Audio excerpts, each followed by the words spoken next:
c'est la massification de la rénovation énergétique des bâtiments.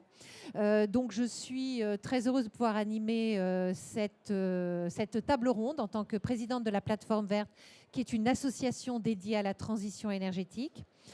Aujourd'hui, l'objectif, c'est de montrer finalement comment les bâtiments sont extrêmement consommateurs d'énergie, comment il faut les transformer, quels sont les enjeux. Et pour cela, on a des intervenants très divers. Et nous allons partir déjà du terrain pour arriver vraiment à l'enjeu politique. On va faire l'inverse d'habitude, mais vraiment partir du terrain. Et sur le terrain, eh ben, je pense qu'on a un expert, Marc, voilà, qui est architecte, opérateur de chantier et qui va pouvoir nous présenter les différentes approches pour la décarbonation des bâtiments et les recommandations. Bonjour. Le micro fonctionne, tout va bien. Plus près. Donc, très bien.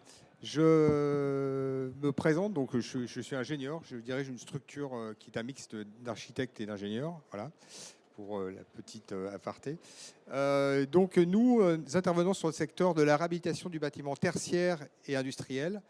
Un peu de résidentiel, mais notre cœur de métier, c'est d'intervenir sur le patrimoine ancien, énergivore, très dégradé, inconfortable.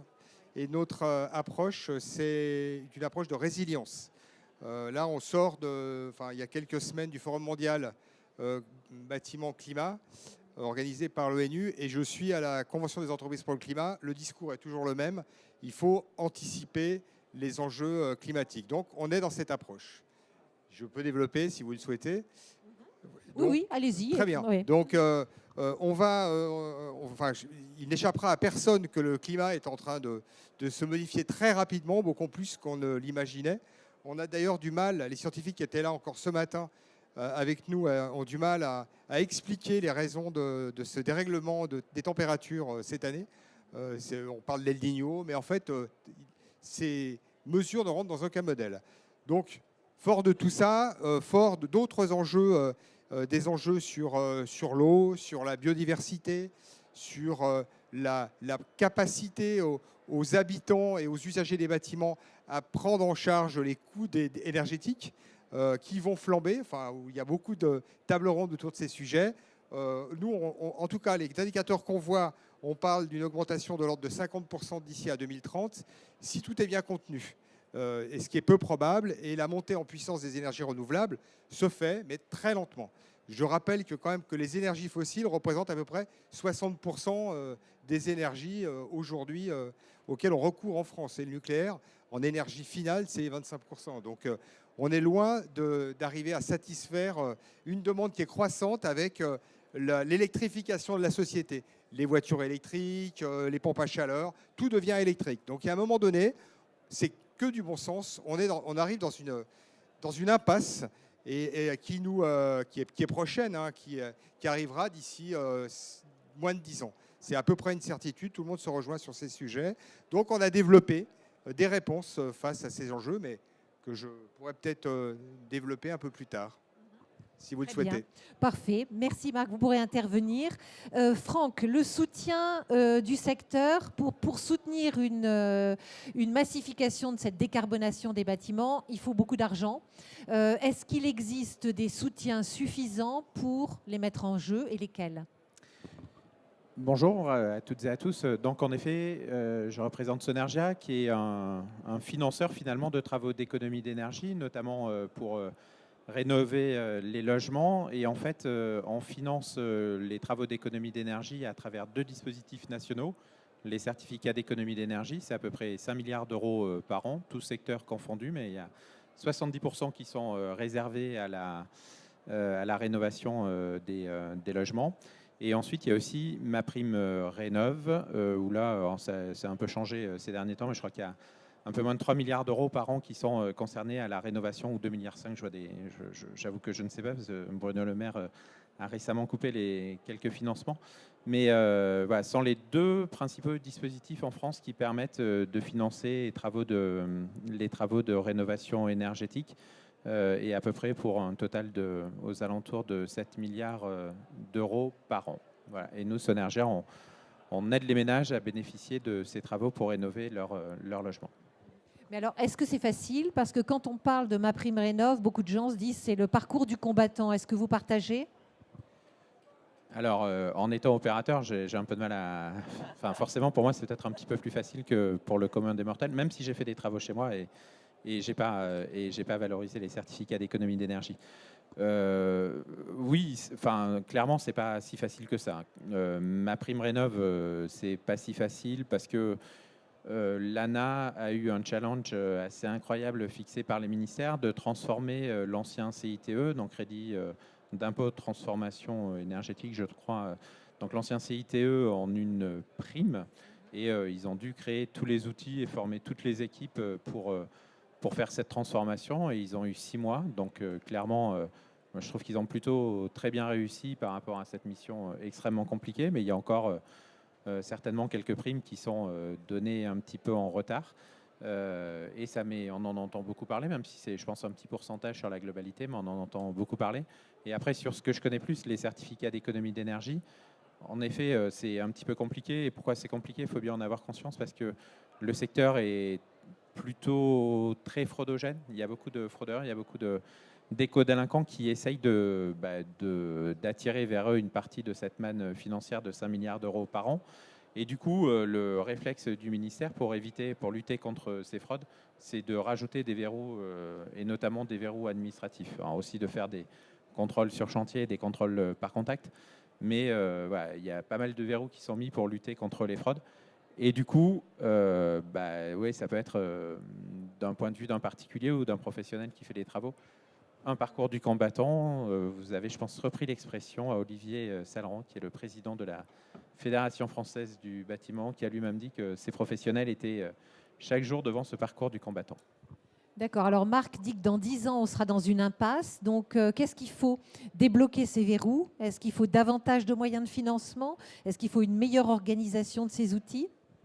Alors sincèrement, je pense qu'il y a un problème financier, hein, clairement, pour un ménage très modeste. Quand il faut faire une rénovation globale de 100 logements à 60 ou 70 000 euros, il y a clairement un problème financier. Après, je pense, en toute honnêteté, qu'il n'y a pas qu'un problème financier. Il y a aussi un problème de confiance.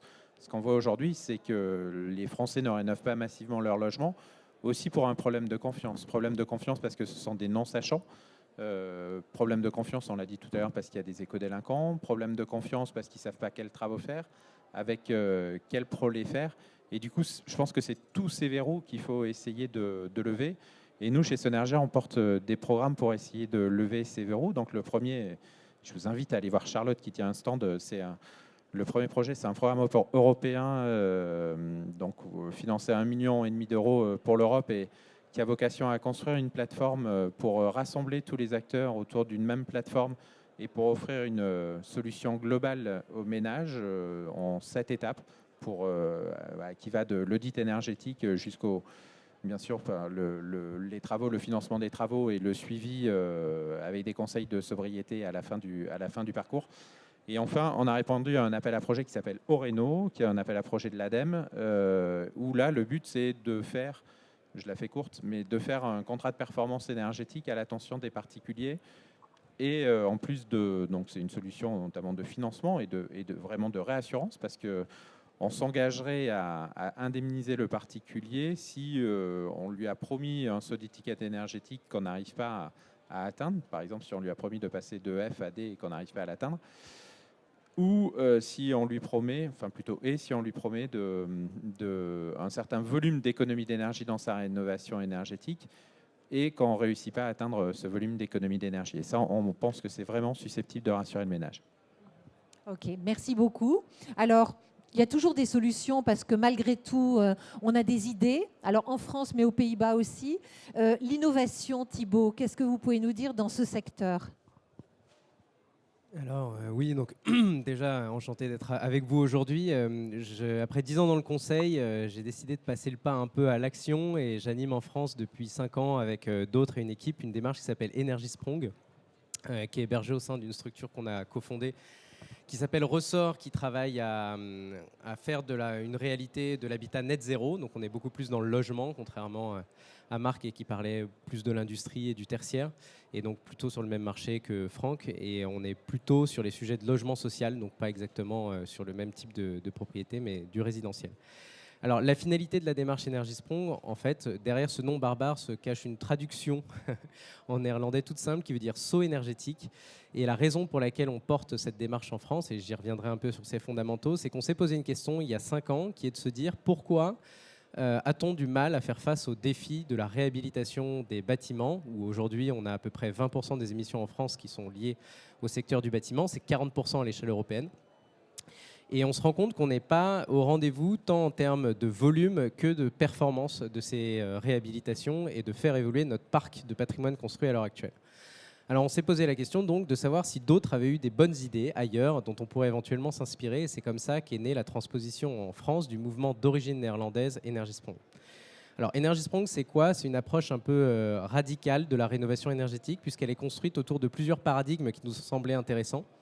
Le premier, c'est celui d'un cahier des charges extrêmement ambitieux qui a pour but de faire évoluer un standard de la rénovation demain qui correspondrait à des étiquettes DPE A++, puisque c'est des rénovations qui sont zéro énergie garantie.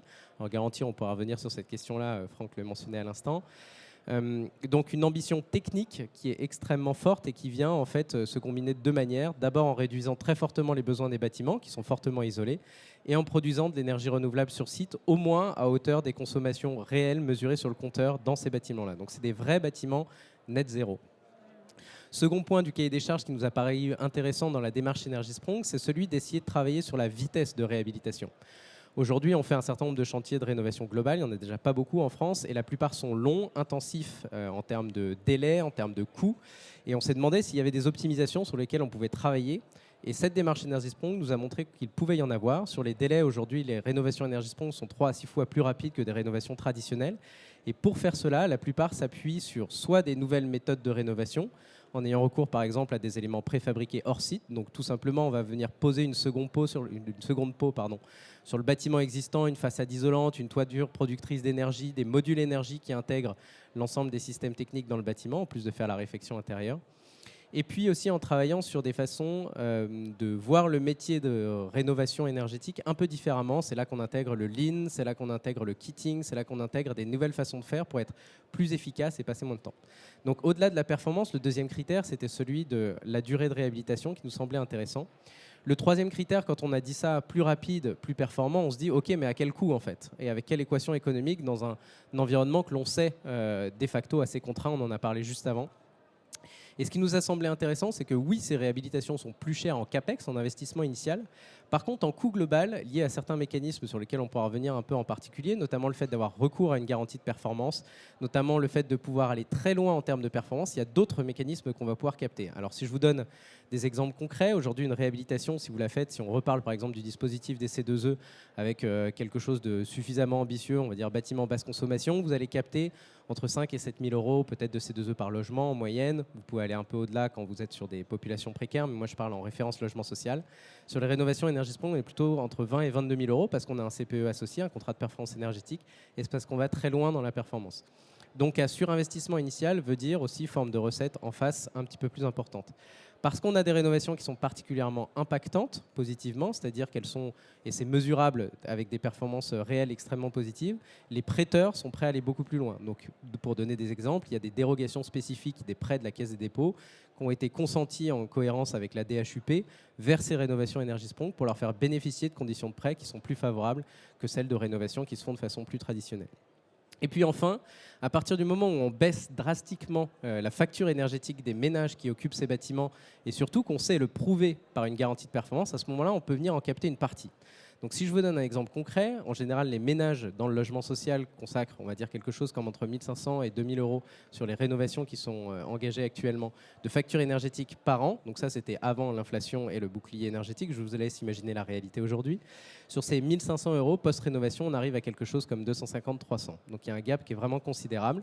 Et ce gap de 1 400, par exemple, par an, on va venir en capter une partie, 50 à 70%, qui vont être réinjectés annuellement sous forme d'un forfait énergie, comme on appelle, et qui viennent financer pour partie les travaux de réhabilitation énergétique. Donc, mis bout à bout, on arrive à un équilibre économique en équation au coût global qui est aussi performant, voire plus sur certains cas, parce que c'est des rénovations qui sont durables.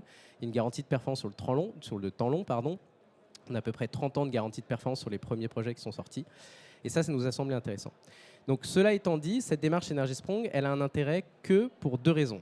La première, qui est le rôle que l'on assure, nous, chez Ressort aujourd'hui, et notre rôle en tant qu'équipe de développement de marché Énergie-Spong France, c'est une innovation de politique publique. C'est-à-dire que moi, je ne suis pas un fournisseur de solutions. Je ne suis pas comme Marc en ingénierie ou en architecture. Je ne suis pas comme Franck à proposer des solutions de financement. En fait, je suis payé par la puissance publique pour faire intermédiaire entre différentes natures d'acteurs, dont Franck, dont Marc, dont d'autres, c'est-à-dire les acteurs de l'ingénierie, les acteurs de la demande, et en particulier le logement social qui a amorcé cette démarche en France, les entreprises de travaux, et on parle de toute la chaîne de valeur, depuis l'ingénierie jusqu'à la maintenance en passant par l'exécution, les industriels, et de faire travailler ce petit monde ensemble vers le deuxième facteur qui est essentiel de cette démarche, qui est de générer une confiance. Et cette confiance, elle se génère de la façon suivante. Si, c'est toujours la question de la poule ou l'œuf. S'il n'y a pas de demande, il n'y a pas d'offre. C'est-à-dire que s'il n'y a pas des maîtres d'ouvrage qui commandent ces réhabilitations exemplaires qui sont A+, à ce moment-là, il n'y aura pas d'entreprises qui vont développer des solutions de réhabilitation qui sont compétitives, qui sont performantes et qui sont en adéquation avec ce besoin-là. Donc ce que l'on fait et ce qui s'est passé aux Pays-Bas, et c'est la belle histoire que l'on transpose aujourd'hui en France, c'est qu'au bout de 3 ans, donc ça ne s'est pas fait en 3 jours, et nous ça fait 5 ans qu'on le développe et on a des beaux résultats dont je pourrais reparler après, les bailleurs sociaux, donc en l'occurrence 14 aux Pays-Bas, se sont mis d'accord autour de la table et ont dit on va commander 10 000 rénovations de ces rénovations Énergie-Spong pour donner de la visibilité aux acteurs du marché, de l'ingénierie, des entreprises travaux, des industriels, des mainteneurs, pour pouvoir développer de nouvelles solutions qui sont adaptées en termes de performance et de coût à ce cahier des charges exigeant dont je vous ai parlé. Et au fur et à mesure, les premières réhabilitations aux Pays-Bas, elles donnaient des arrêts cardiaques aux directions financières parce qu'elles étaient plus chères que des coûts en neuf. Donc forcément, l'amorçage initialement était dur. Par contre, au bout de 3 ans, ils ont réussi à diminuer les coûts de ces réhabilitations de 50% et à les financer dans les logiques dont je vous parlais aujourd'hui, sans 1 euro de subvention publique. Et en coût global, ça tourne pour les bailleurs aux Pays-Bas.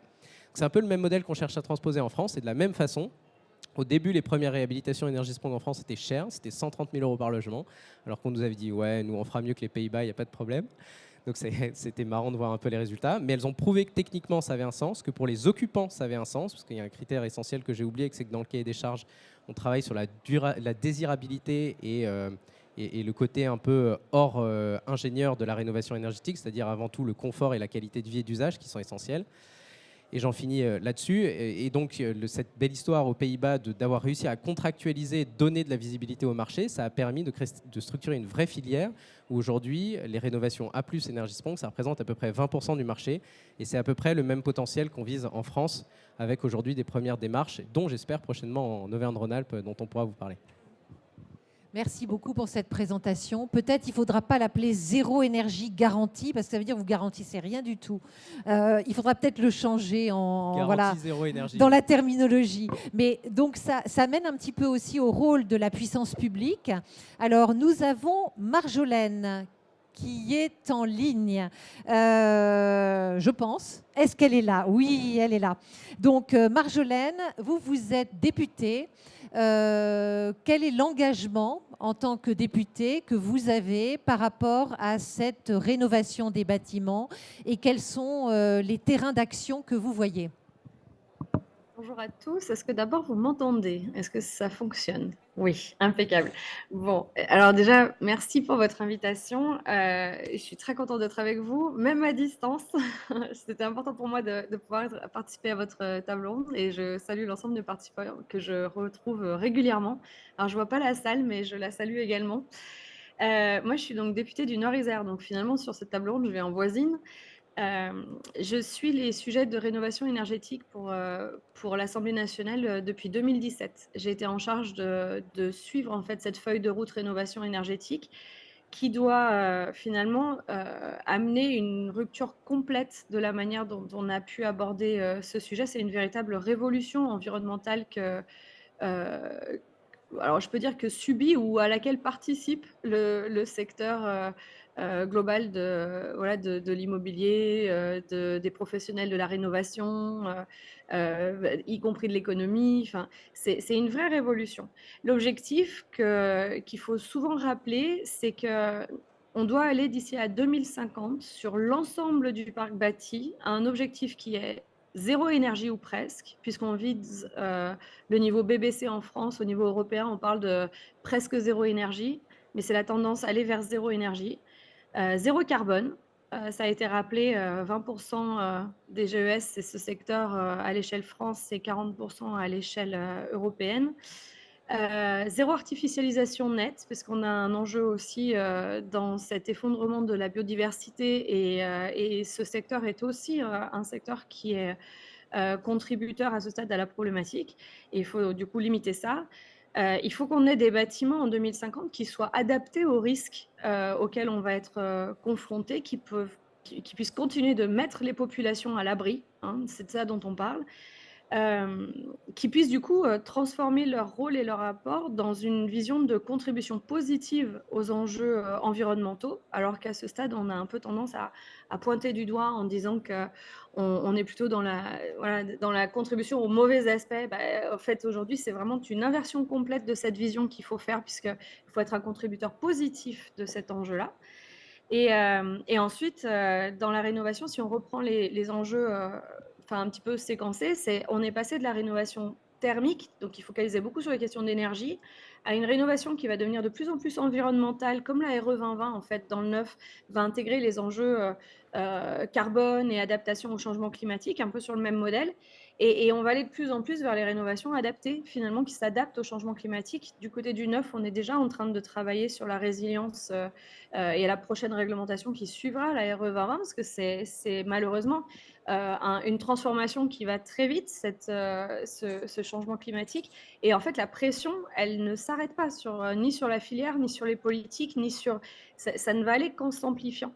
Et donc, le rôle qu'on a en face, c'est de prendre la mesure de cette révolution dont on parle et de se mettre du coup à la fois dans une logique de planification jusqu'à 2050 qui soit claire, qu'on comprenne bien quels sont les enjeux, cranter des étapes dans le temps. C'est ce qu'on a fait sur la rénovation avec des premières briques de ciblage qui sont l'interdiction de mise en location des passoires thermiques, mais on comprend bien que même si on a démarré par le sujet des biens qui sont loués, en fait, c'est bien la totalité du parc bâti, quel que soit le sujet qui est, quel que soit, je veux dire, son usage qui est ciblé. Donc, on a aussi le décret tertiaire, même si du coup, ça concerne un peu plus quelque part le monde professionnel et que le grand public, du coup, entend moins parler du décret tertiaire, mais c'est bien montré que c'est tous les bâtiments qui sont soumis à ce sujet-là et donc toute la filière qui est soumise à cette transformation. Comment on fait pour y arriver? On a une feuille de route claire, avec un rétro-planning clair, on partage les objectifs. Je crois qu'aujourd'hui, c'est le cas à la fois du côté des pouvoirs publics et du côté de la filière, quoi qu'on en dise. Et ensuite, on se met d'accord sur la méthodologie et sur la manière dont on y va. Et ça, c'est là où peut-être, des fois, on a l'impression que ça coince ou qu'on voit que ça coince. C'est que dans la mise en œuvre, on est dans la mise en place d'une co-construction permanente de cette structuration qui doit nous amener à pouvoir livrer des résultats année après année, parce que sachant que chaque fois qu'on n'atteint pas les résultats qu'on se fixe une année, mais en fait, on en a plus à faire l'année d'après. Et en fait, plus les années passent et plus la tension sur l'objectif est forte. Donc en fait, il faut que de plus en plus, on passe d'un objectif de moyens qu'on s'était fixé jusqu'à présent, donc des objectifs qu'on se donnait mais qui n'étaient pas suivis de résultats. Aujourd'hui, il faut de plus en plus qu'on mesure les résultats et qu'on aille vers une performance qui est opérationnelle, mesurée et qui est réellement réelle dans tous les territoires. Donc cette transformation-là, elle demande des coopérations et des co-constructions permanentes. C'est un vrai challenge, c'est un challenge pour tous les acteurs, que ce soit les acteurs politiques, les décideurs territoriaux, nationaux, ou les professionnels qui sont engagés là-dedans, ou même les ménages qui sont confrontés à leur rôle là-dedans et donc à la prise de décision. Et un des sujets que j'essaye de promouvoir partout, c'est que c'est un sujet complexe. Donc, avoir des réponses simplistes sur le sujet, il faut abandonner l'idée, ça n'arrivera pas, on n'aura pas de solution simpliste. Il faut qu'on puisse arriver à donner de la place à cette complexité et à manipuler cette complexité avec de la bienveillance pour l'ensemble des acteurs. Par exemple, on a pu rappeler effectivement l'ANA. Typiquement, l'ANA, c'est un acteur, quand vous êtes du professionnel du bâtiment en ce moment, vous avez l'impression que l'ANA ne vous aime pas, ou en sens inverse, que les professionnels du bâtiment n'aiment pas l'ANA, vous voyez. Et en fait, ça, c'est pas comprendre de part et d'autre la manière et la tension dont chacun est en transformation. L'ANA, elle a fait un travail absolument remarquable de monter en charge dans les 7 dernières années où moi, j'étudie ces sujets-là. c'est une révolution qu'ils ont mis en place entre le CITE et la prime Rénov'. De la même façon, la filière, on a l'impression qu'elle est constamment mise à l'index. En réalité, elle est vraiment dans un élan de transformation absolument massif. Et c'est pas parce que par-ci, par-là, on a des blocages et que ça marche pas qu'il n'y a pas d'engagement dans la filière. De la même façon, les associations environnementales, on dira ah, c'est les écolos, ils vont trop loin, c'est pas, ils comprennent pas le réel. Mais non, ils ont une vision des objectifs et des enjeux, et ils les poussent et ils ont raison parce qu'on a absolument besoin d'avancer sur ces sujets parce que c'est une question de survie collective en fait. Et de continuer à avoir une habitabilité collective de nos territoires et de nos bâtiments. Donc c'est ça le challenge absolument très compliqué dans lequel on est engagé. Le législateur, il joue sa part, il essaye de jouer sa part, il met en place des règles, des normes sous impulsion de la demande des citoyens et en discussion avec les filières et avec les agences de l'État pour voir comment on met tout ça en place. C'est de l'ajustement continu. Et c'est un travail de co-construction permanent. Et je voudrais terminer sur l'expérience autour du Conseil national de la refondation logement, qui a été moi, j'ai été animatrice du 3e groupe de travail sur la transition environnementale du secteur. Et en fait, ce sujet-là, il a vraiment mis en avant à la fois la nécessité de la coopération de l'ensemble des acteurs de la filière. On continue, et merci encore pour cette table ronde aujourd'hui, on continue d'avoir besoin de mettre les gens en synergie, de se parler avec bienveillance, de s'écouter, de partager les expériences, les ressentis, les bonnes pratiques pour faire en sorte qu'on y arrive.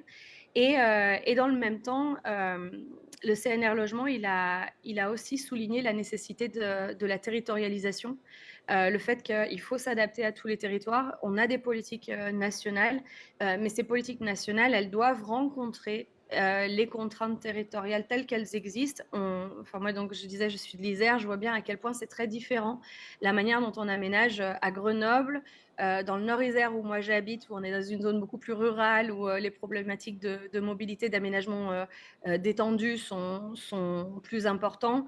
Et typiquement, où vous allez en haute montagne, par exemple, où là, vous avez des enjeux encore complètement différents. Et je ne vous parle pas des différences territoriales, parce que là, on est sur un territoire proche. Mais si vous rajoutez les bords de mer et vous rajoutez...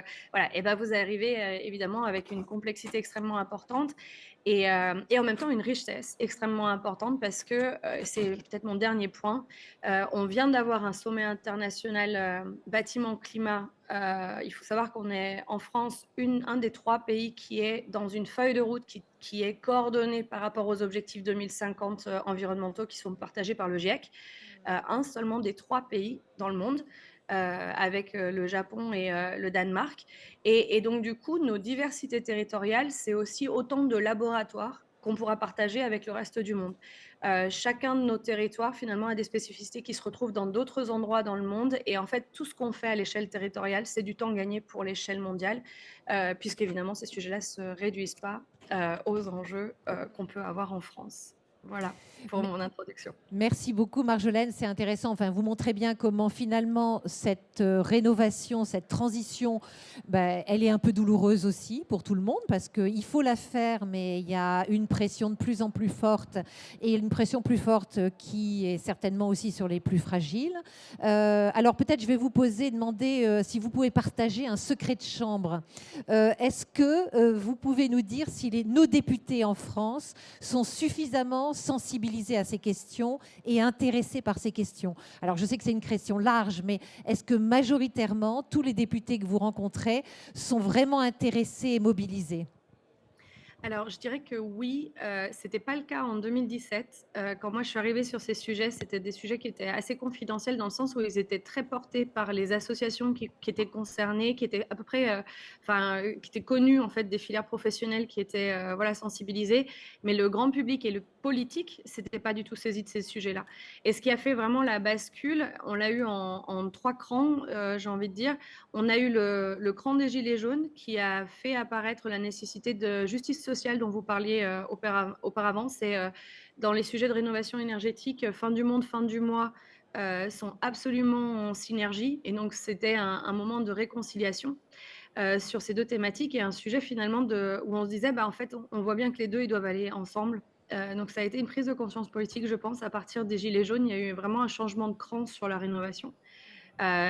Ensuite, euh, d'ailleurs, ça s'est vu du point de vue législatif, j'allais dire, parce que moi, j'ai porté des sujets en 2018 qui n'avaient pas l'assentiment de l'Assemblée nationale, et en 2019, l'ont eu, ces sujets-là. Par exemple, la lutte contre l'indécence énergétique, c'était un sujet qu'on n'a pas réussi à poser en 2018 dans la loi Elan, on a réussi à l'ancrer en 2019 dans la loi énergie-climat. Ok. Et donc ça, c'est vraiment intéressant. Le deuxième cran, c'était le Covid. Le Covid nous a amené à voir la résilience, encore une fois, des bâtiments à l'occasion de crises sanitaires. Et donc, je crois que ça a été aussi une prise de conscience très importante du rôle des bâtiments pour mettre à l'abri les populations.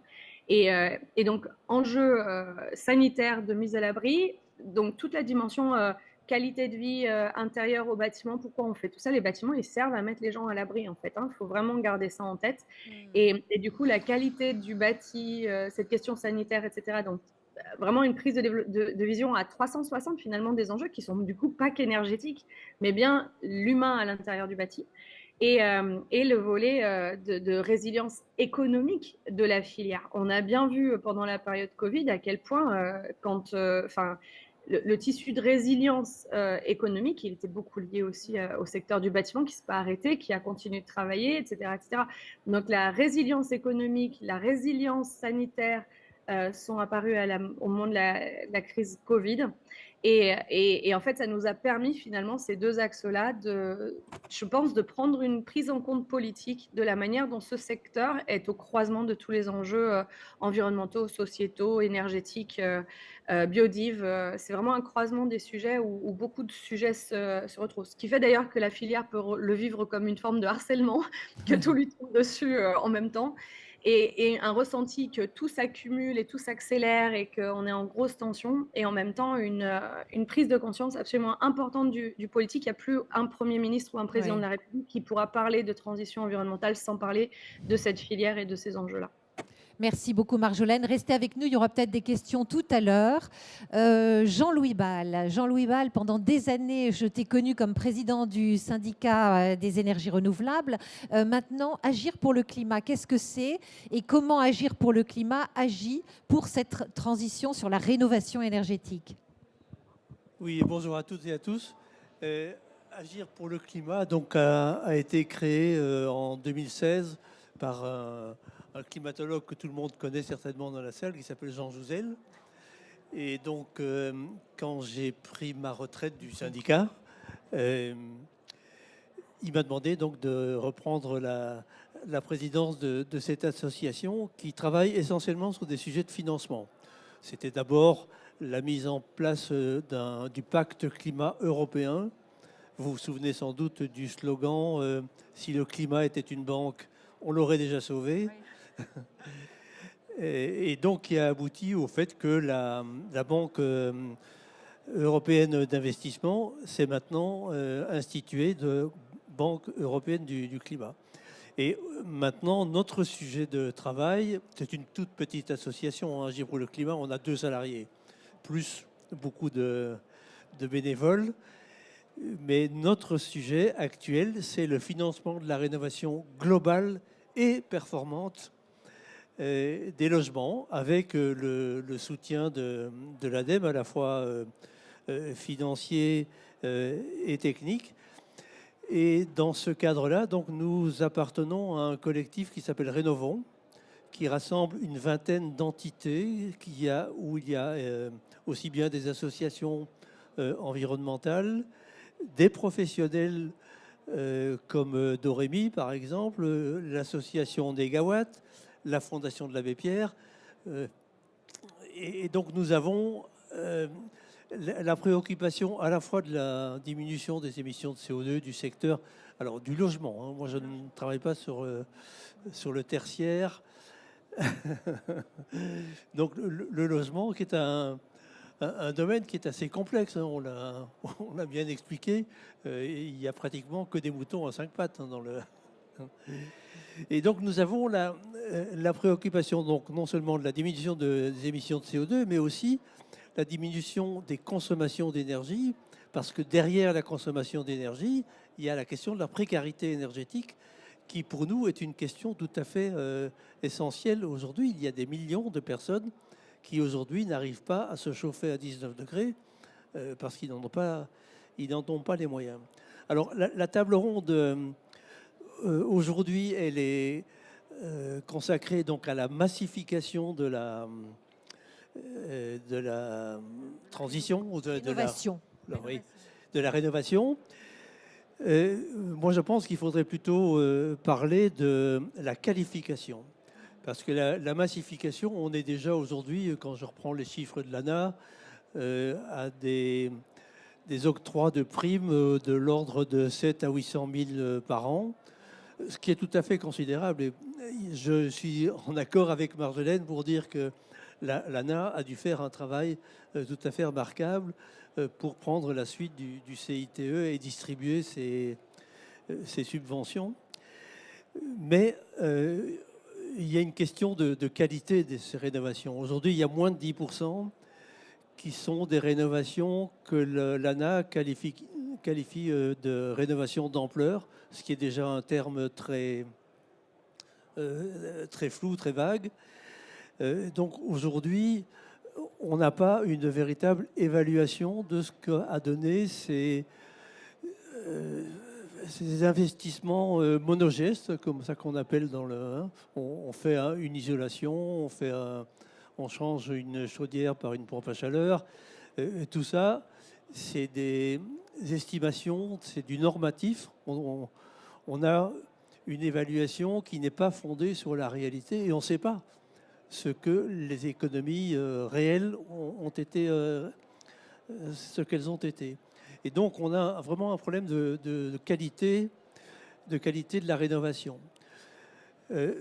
Nous avons, au sein du collectif Rénovons, beaucoup contribué à la réforme qui a été mentionnée par Marjolaine de MaPrimeRénov'. Et je dois dire que ça va très nettement dans le bon sens, avec des aides considérablement augmentées pour ce qu'ils ont appelé des rénovations d'ampleur. Malheureusement, rénovation d'ampleur, ça ne veut rien dire dans le code de la construction.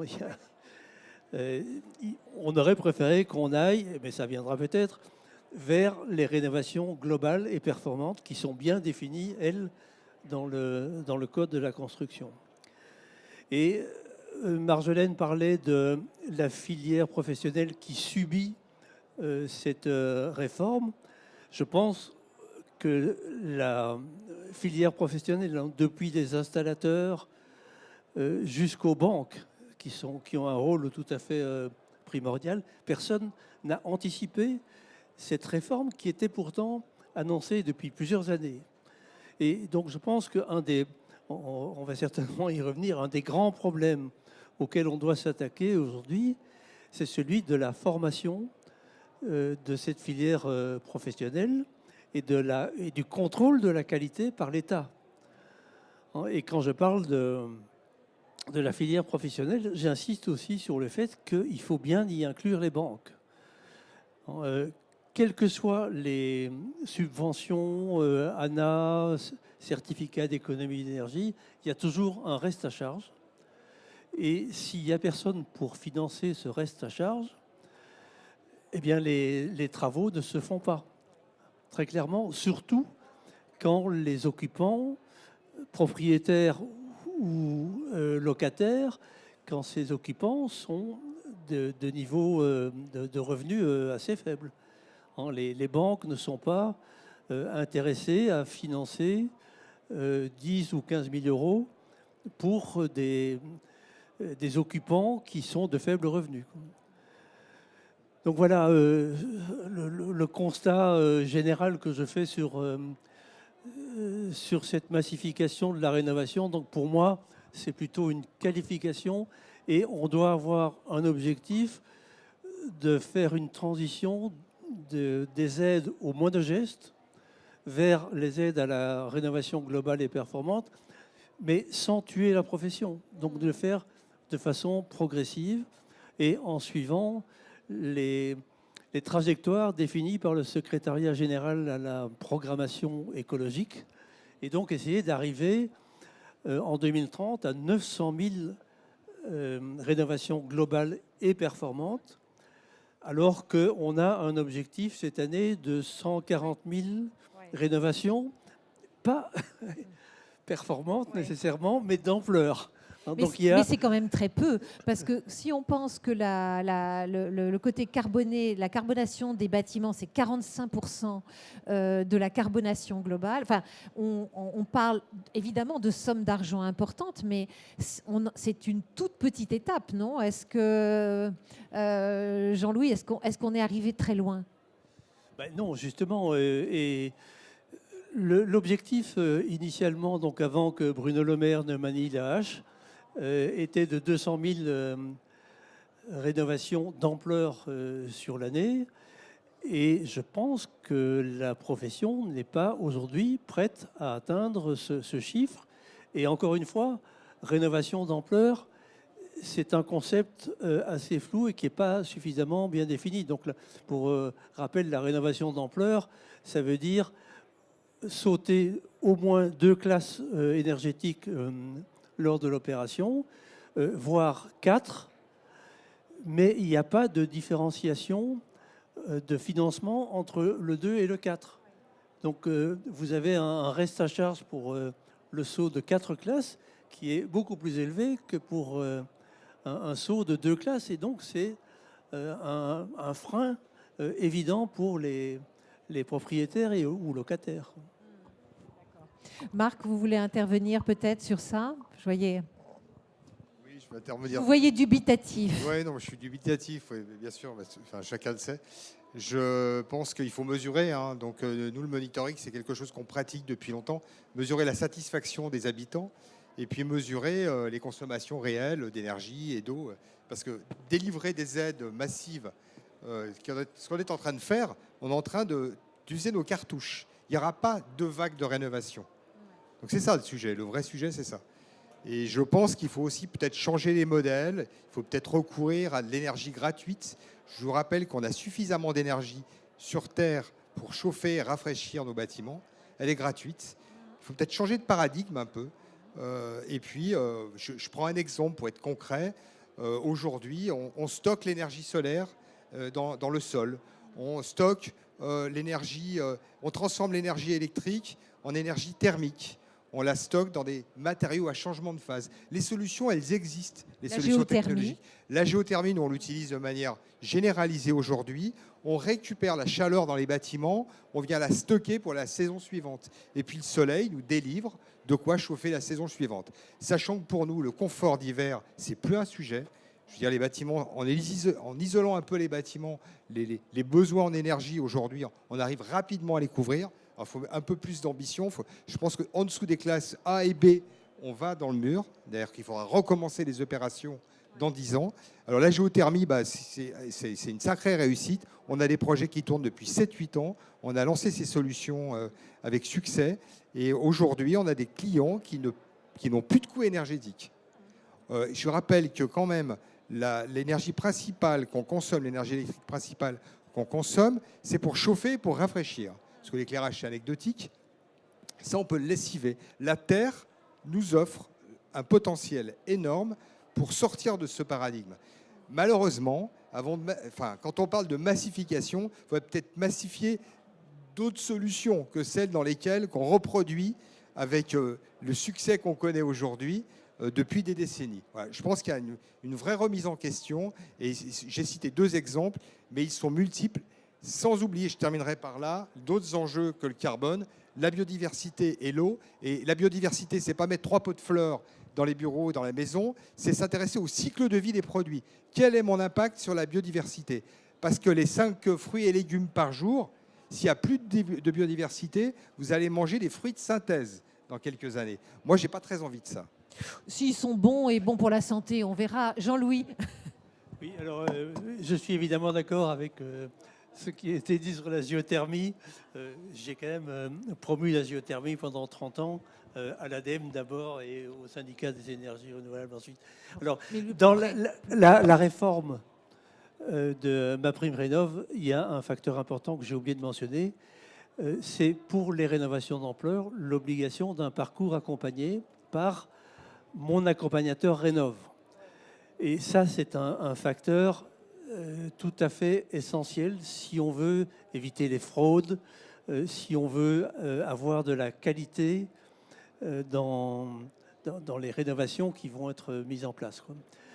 Et une des choses que nous avons découvert avec Marjolaine lors d'une après-midi d'études que nous avons organisée récemment donc à l'Assemblée nationale, c'est que ce dispositif d'accompagnateur Rénov', il se met en place au moins numériquement à un niveau satisfaisant. Maintenant, il faudra effectivement vérifier qu'au niveau qualitatif, on va atteindre également les objectifs, mais il devrait y avoir à la moitié de cette année-ci au moins 5000 équivalents temps plein d'accompagnateurs Rénov' sur le territoire français. C'est extrêmement important si on veut réaliser des rénovations au moins d'ampleur, mais de qualité.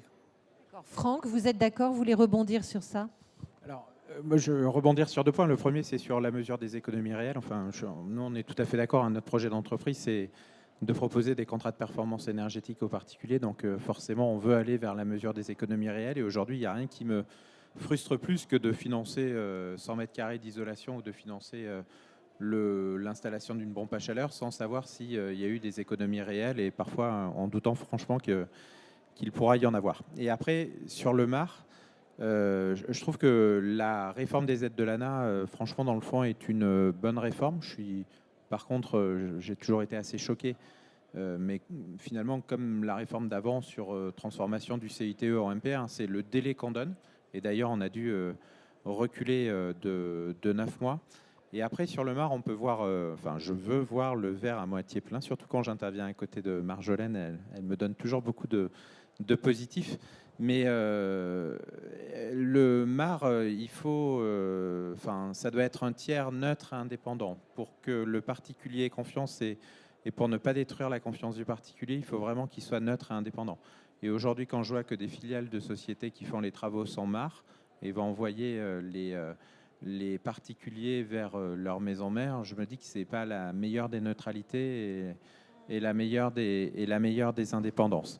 Donc c'est infiniment mieux que l'an dernier parce que c'était dur pour un particulier de partir dans ce parcours du combattant de la rénovation globale sans conseiller, mais il faut vraiment veiller à cette neutralité et à cette indépendance. Et des premières choses que j'entends dire, je ne suis pas franchement sûr que ce soit complètement respecté. Et après, la deuxième chose que je voudrais dire, c'est que il y a une autre anomalie dans le dispositif, c'est que nous, on veut s'engager en étant un opérateur ensemblier, donc en signant, comme je disais tout à l'heure, un contrat de performance énergétique avec le particulier, donc en prenant des vrais engagements. Et par contre, on ne pourra pas être MAR, ce qui me semble une anomalie absolue du dispositif. Mais bon, on pourra certainement faire évoluer ce statut. À bon entendeur. Est-ce qu'il y a des questions dans la salle? Quelques questions aux uns et aux autres? Est-ce que je peux, moi, rebondir sur l'accompagnateur Rénov'? Oui, bien sûr. Et puis après, alors, rebondir sur ça. Et puis peut-être une question. Pourquoi pas une garantie régionale qui vienne aider dans cette rénovation, simplement en système de garantie, les moins aisés pour pouvoir travailler sur cette rénovation des bâtiments. Mais je vous laisse rebondir, Marjolaine, sur le premier point. Merci. C'est complètement le sujet, en fait, je trouve, l'accompagnateur Rénov'. À la base, comment on le pense, cet accompagnateur Rénov'? C'est qu'en fait, on a besoin aujourd'hui d'un tiers de confiance. C'est terrible à quel point les différents acteurs de cet écosystème se retrouvent en perte de confiance les uns par rapport aux autres. Et en fait, l'accompagnateur Rénov', il joue ce rôle de tiers de confiance, finalement, et c'est comme ça qu'il a été pensé, effectivement, et je rejoins complètement ce que dit Franck. C'était un rôle de neutralité dans le conseil, puisqu'on était dans un système de conseil sans garantie de résultat.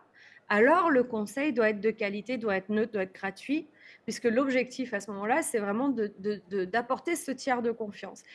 Ça, c'est un des travaux sur lesquels on a réfléchi dans le cadre de la dernière mission sur la rénovation énergétique, c'était de se dire, est-ce que cet accompagnateur Rénov', il a exactement le même rôle quand on est dans la garantie de performance? Donc, en gros, on pourrait imaginer, dans les temps qui viennent, d'avoir d'un côté le circuit du conseil neutre et gratuit avec de la performance, de coordination de travaux, enfin voilà, qui permet d'aller petit à petit vers l'agrégation de gestes, vers une filière plus articulée, etc. Et donc là, il y a un travail finalement de management de l'approche de la rénovation avec un rôle finalement du conseil, mais sans forcément la mesure du résultat de l'autre côté, d'un côté. Et en phase 2, on a la garantie de la performance et du résultat. Et donc, du coup, cette garantie performance-résultat n'a peut-être pas le même besoin de l'accompagnement si derrière elle garantit la performance et le résultat de ce qu'on cherche à fixer. Aujourd'hui, on est dans des phases de transition parce qu'on n'a pas du tout stabilisé ce qu'est cet accompagnateur Rénov'. C'est un petit peu Superman, l'accompagnateur Rénov'. Il doit tout connaître à la rénovation énergétique. Il doit décrypter la complexité des aides financières. Il doit en même temps embarquer les ménages, y compris les plus précaires, dans des situations sociales des fois difficiles dans leur accompagnement, dans leur prise de décision.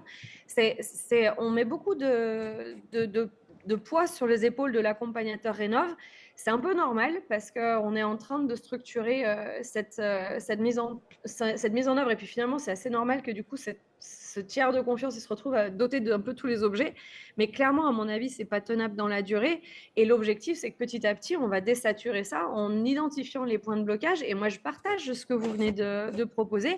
Pourquoi pas des garanties de qualité, de performance, de mesure aussi territorialisées. C'est bien, in fine, les objectifs de mesure à l'échelle locale, le tiers de confiance local, c'est absolument un enjeu parce que les gens ils se retournent vers les gens qui connaissent à l'échelle locale.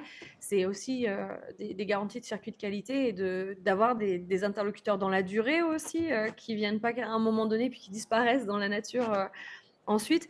Donc oui, les sujets, en fait, c'est que dans cette co-construction, dans la philosophie, en fait, je pense que tout le monde est d'accord, y compris sur la manière dont se fait l'accompagnateur Rénov'. Les points de difficulté, et moi, mon rapport le disait quand il est paru en octobre, c'est on va avoir du mal à être prêt au 1er janvier sur l'accompagnateur Rénov'. On va se retrouver dans un goulot d'étranglement, ça n'a pas manqué. Et un des points que je vois pour désaturer ça, c'est qu'en fait, il faut avoir une approche territoriale des enjeux. Et c'est pour ça que, tout en ayant des fois une présentation assez caricaturale du travail du SGPE qui vient présenter territoire par territoire son Mondrian avec, vous savez, toutes les cases de ce qu'il faut faire, etc. On se dit, oh là là, plus technocrate, tu meurs. Mais n'empêche qu'il faut qu'on ait une appropriation de ces enjeux-là, que c'est une manière de lancer les débats territoriaux, de faire en sorte qu'on s'approprie et qu'on tiraille à l'échelle locale, parce qu'en fait, je suis persuadée que s'endosser cette responsabilité de livrer ces résultats dont on parle, ça ne peut pas se faire tout seul à Paris. Enfin, clairement, ça ne marche pas. Donc concrètement, comment ensuite tous les écosystèmes professionnels, élus dans tous les territoires vont se saisir et confronter finalement leurs problématiques locales, leur organisation locale avec l'enjeu qui est posé devant nous tous. Et je pense qu'il n'y a pas une recette simple et unique qui va émerger de ça. Il faut qu'on ait de la place pour des approches différentes et des ajustements en fait à l'échelle des territoires parce que tout le monde ne prend pas la même chose. Dernier point, c'est sur l'énergie. Sur l'énergie, juste pour redonner les grands cadres, parce que je voudrais rebondir sur ce qu'a dit Marc. Et après, je vous promets que je ne parlerai plus parce qu'en plus, je serai obligée de partir. Et nous aussi. Bon, ça va bien. Je disais simplement, Marc, il a raison sur les enjeux énergétiques. Juste pour vous redonner les grands cadres, la totalité du secteur des bâtiments, ça consomme 700 TWh d'énergie par an. La totalité de la mobilité, c'est 500 TWh d'énergie par an. Les 3/4 de ces énergies sont fossiles à l'heure actuelle. Le but du jeu, c'est d'en sortir. Ça, c'est ce qu'on consomme à l'heure actuelle, vu de la consommation. Et l'objectif, c'est de phaser sur l'énergie, sur un objectif de neutralité carbone. Et donc, on le fait par deux biais, la réduction de la consommation et la décarbonation. Mais la décarbonation, si on mise tout sur l'électrification, typiquement, la totalité du parc nucléaire produit seulement 350 TWh d'énergie par an quand ça va bien. Ce qui veut dire que du coup, quand vous additionnez les problématiques bâtiments aux problématiques mobilité, vous vous retrouvez avec des volumes à quelque chose comme 1200 TWh par an de consommation. Si vous devez aller sur de tout électrique, il n'y a que 350 dans le nucléaire et notre électricité, elle est à 70% nucléaire aujourd'hui. Ça veut dire que on se rend bien compte que l'équation, elle ne bouclera pas si on n'a pas massivement un effondrement de la consommation énergétique, y compris de la consommation énergétique électrique, et donc une substitution par d'autres énergies décarbonées qui peuvent être les énergies thermiques comme la géothermie, le solaire thermique, etc., qui sont d'ailleurs des solutions qu'on connaît bien dans la région auvergnate. Et on promeut les énergies vertes qui pourront aider. Merci beaucoup Marjolaine, merci à tous pour le panel, un grand merci et au travail.